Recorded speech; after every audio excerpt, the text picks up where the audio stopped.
Musa was a quiet, kind man who taught literature at a small school in the village of Iboko. He didn't have much, just his books, his blackboard, and a deep love for stories.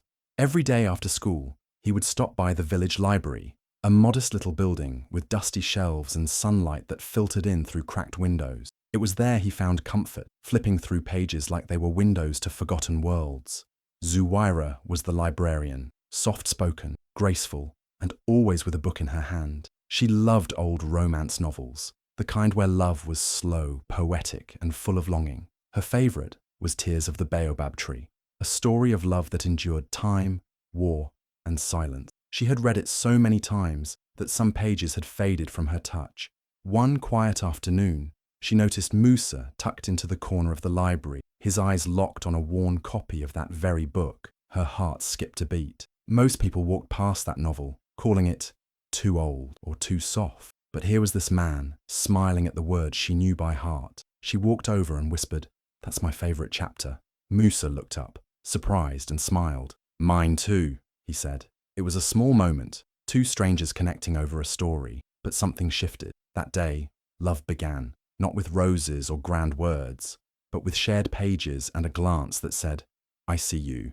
The night of their wedding was supposed to be perfect. The small hall in Iboko was filled with laughter, music, and the scent of jollof rice and fried plantains.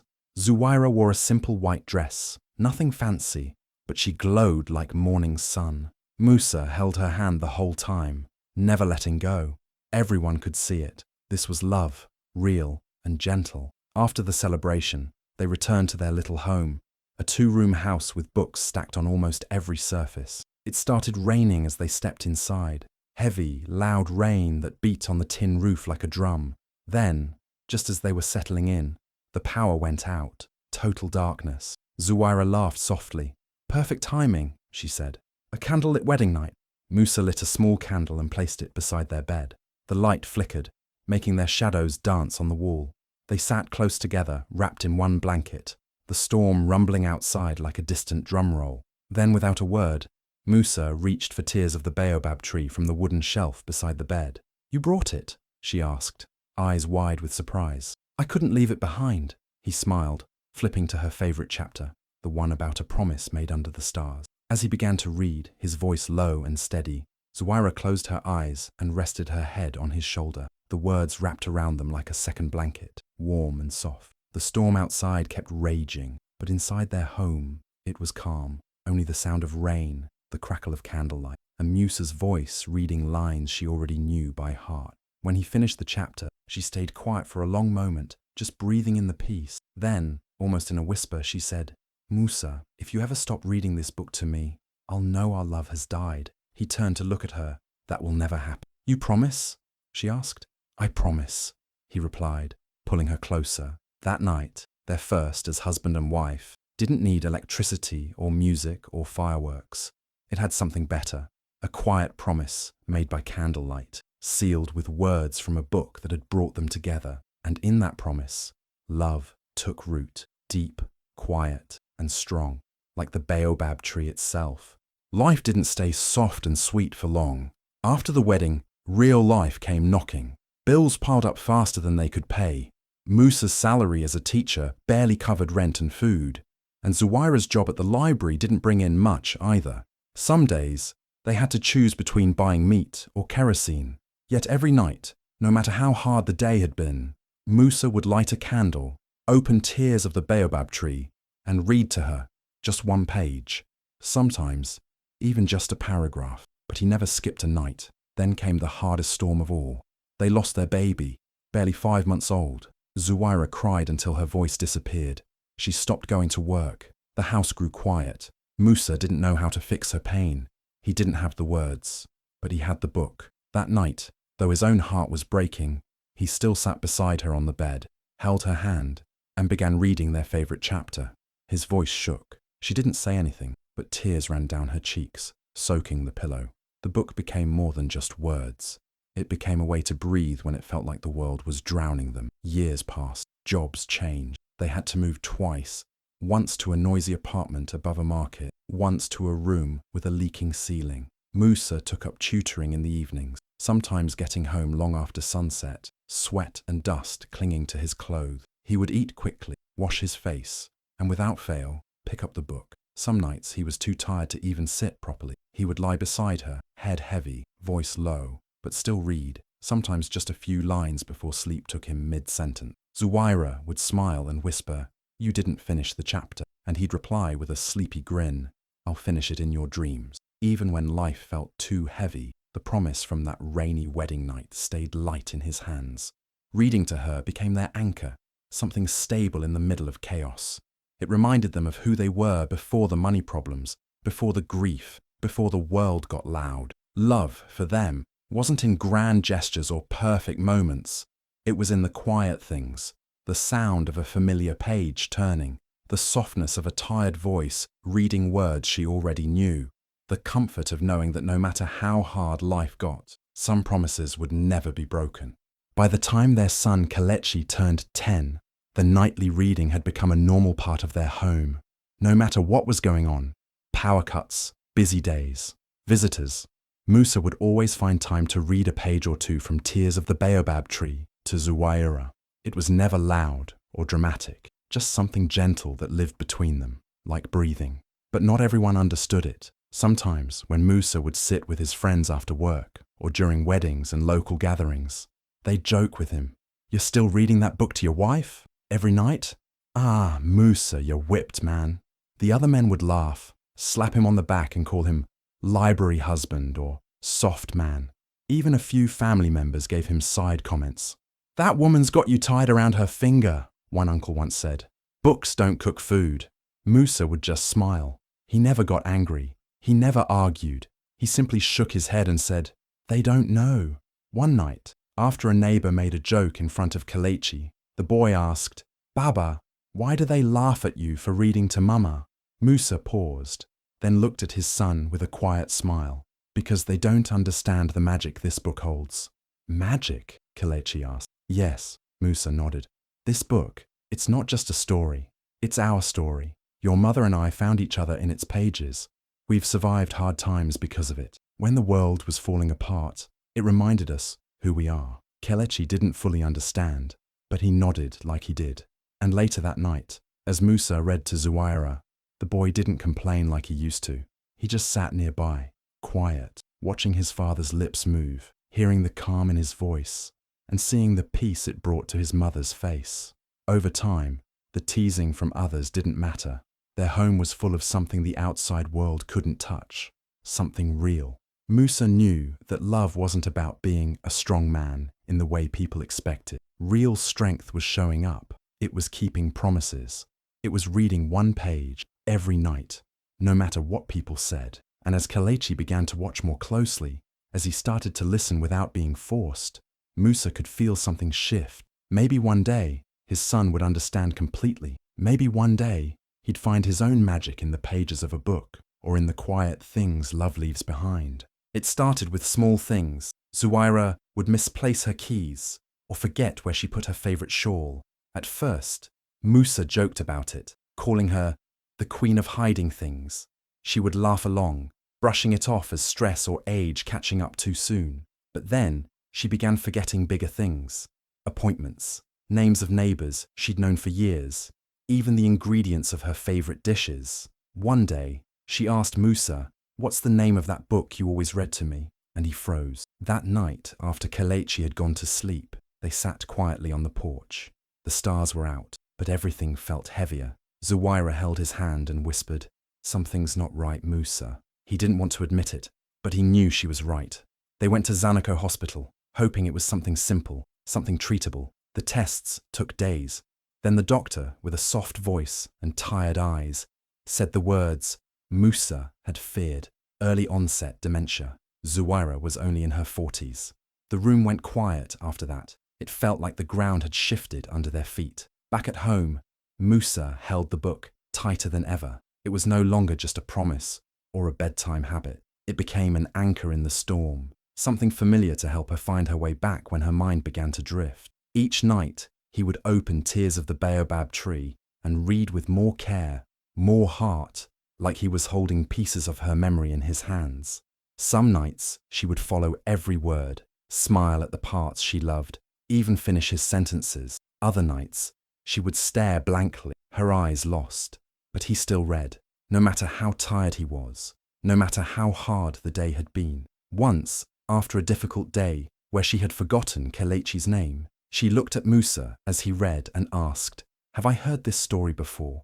He blinked away tears and replied, "Yes, love, many times. It's our favorite." She smiled faintly. "Then keep reading. Maybe it will come back to me." And so he did. He read not to pass time, not just to keep a promise, but to help her hold on to pieces of herself. The book, once a symbol of romance, became a lifeline, a way to remind her who she was, who they were, where they had been.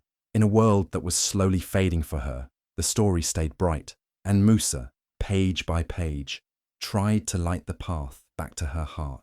Zuwaira's memory continued to slip away, like water through open fingers. Some mornings, she didn't recognize the street they'd lived on for years.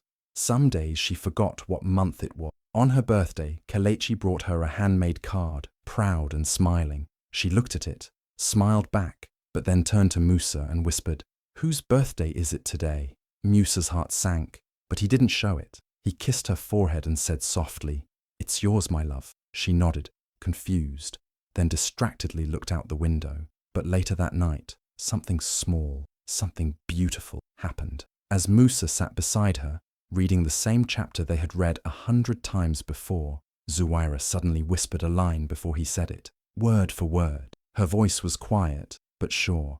"Love that lasts does not always roar. Sometimes it's just a whisper that stays." Musa froze. He looked at her. Her eyes were half closed, but she was smiling. "You remember that line?" he asked, voice cracking. She didn't answer with words. She just nodded and reached for his hand. Moments like that kept happening. She'd forget what day it was, forget where her shoes were, sometimes even forget her own name for a moment. But then, out of nowhere, she'd whisper another line from Tears of the Baobab Tree. And not just any line, her favorite one, the ones they used to laugh over or hold each other close to. One evening, as Musa read, she suddenly said, "Don't skip page 117. That's where he promises to return to her, no matter how far he goes." Musa stared at her in awe. "You remembered that?" She looked at him, eyes clear for a moment, and replied, "It's the part I always waited for." He realized something then. The love wasn't gone. It hadn't faded. It was just hiding, safely tucked in the lines of the book, in the words they had lived, in the story that had become a part of them. In a world where her memory was slowly breaking apart, the story had become her map. The book wasn't just keeping a promise anymore. It was keeping her close, holding her spirit together when everything else felt like it was slipping away. So Musa kept reading, not just to comfort her, but to remind her, "You are still here, we are still here, and our love is still written on these pages." For years, Kelechi didn't understand why his father read the same book every single night. As a little boy, he would roll his eyes when Musa reached for Tears of the Baobab Tree. "Again?" he'd say, stretching out the word, already bored before the first sentence. "Can't we read something new?" But Musa never got angry. He'd smile, kiss Zuwaira's forehead, and begin to read like always. Even when Kelechi groaned or left the room, Musa's voice stayed steady, night after night, page after page. As Kelechi grew older, he began to notice things, how his mother's eyes lit up, even just for a moment, when she heard a line she remembered, how Musa's voice softened whenever he read her favorite part, how the whole room seemed to breathe a little easier while the story floated in the air. One evening, Kelechi stood by the doorway, watching. His father looked tired, more than usual. Work had been long, and his back was sore. But still, Musa sat beside Zuwaira and opened the book. His hands trembled slightly as he flipped to the right page. Halfway through the chapter, Musa's voice started slowing down. Then, without meaning to, he dozed off mid-sentence, the book still open in his lap. Zuwaira lay quietly, staring at the ceiling. The silence stretched too long. That's when something shifted in Kelechi. He walked over, sat down beside his father, gently took the book, and looked at the page. He cleared his throat softly. Then, for the first time, he read aloud. "The heart remembers what the mind forgets. It remembers in silence, in dreams, in stories." Zuwaira turned her head slowly, her eyes focused on him. For a moment, just a small shining moment, she smiled. A deep, peaceful smile. Kelechi swallowed the lump in his throat and kept reading. From that night, something changed in him. He stopped seeing the book as just a book. He began to understand it the way his father did, not as a chore, but as a connection, a thread that tied their family together through grief, through fading memories, through time. Now sometimes, when Musa was late from work or too tired to read, Kelechi would sit beside his mother and take over. His voice wasn't as smooth as his father's, but it didn't matter. What mattered was that the words were still being read, the promise still being kept. And in those quiet nights, as his voice carried the story across the room, Kelechi realized he wasn't just reading a book, he was reading love. He was holding history. He was becoming part of something much bigger than himself. A new chapter had begun. The day of their 20th wedding anniversary arrived quietly, like any other morning in Iboko. The sky was soft with sunlight, the breeze gentle, but Musa had been planning something special for weeks. He wanted to give Zuwaira something bigger than just a page in bed. He wanted the whole world to hear the story that had held their hearts together for 2 decades. That evening, as the sun began to set, Musa took her hand and said, "Let's take a walk." Zuwaira, slower now but still smiling, nodded. Kelechi walked beside them, carrying something carefully wrapped in cloth. When they reached the town square, Zuwaira stopped, in surprise. People were gathered, neighbors, shopkeepers, schoolchildren, elders.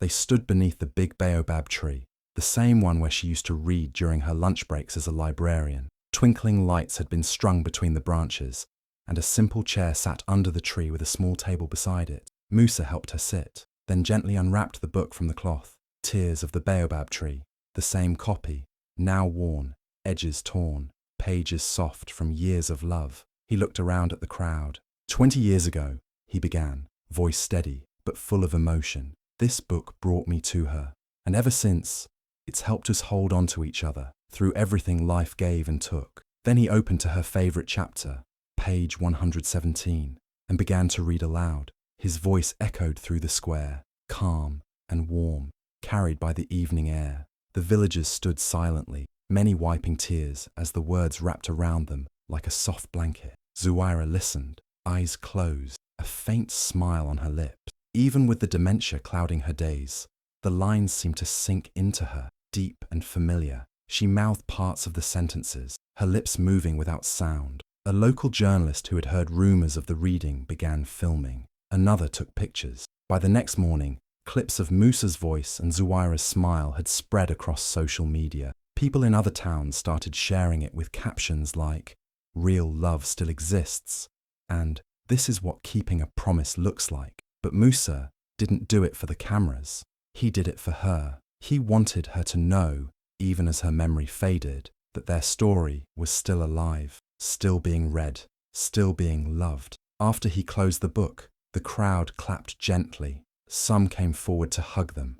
Others simply stood there, hearts too full for words.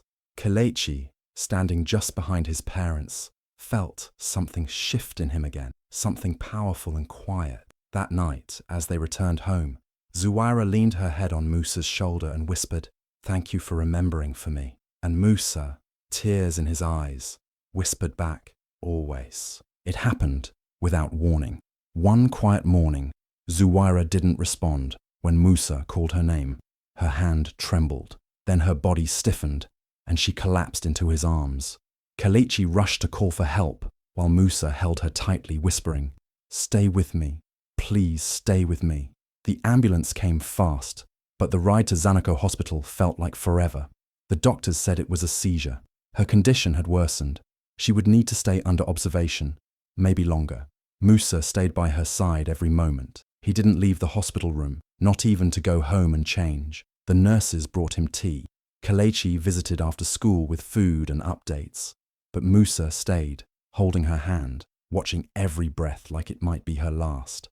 Her eyes stayed closed for 2 full days. On the 3rd morning, when the sun peeked through the window, Zuwaira stirred. Her lips moved. Musa leaned in, his heart pounding, barely breathing. Then, in the softest whisper, she said, "Don't forget, page 117.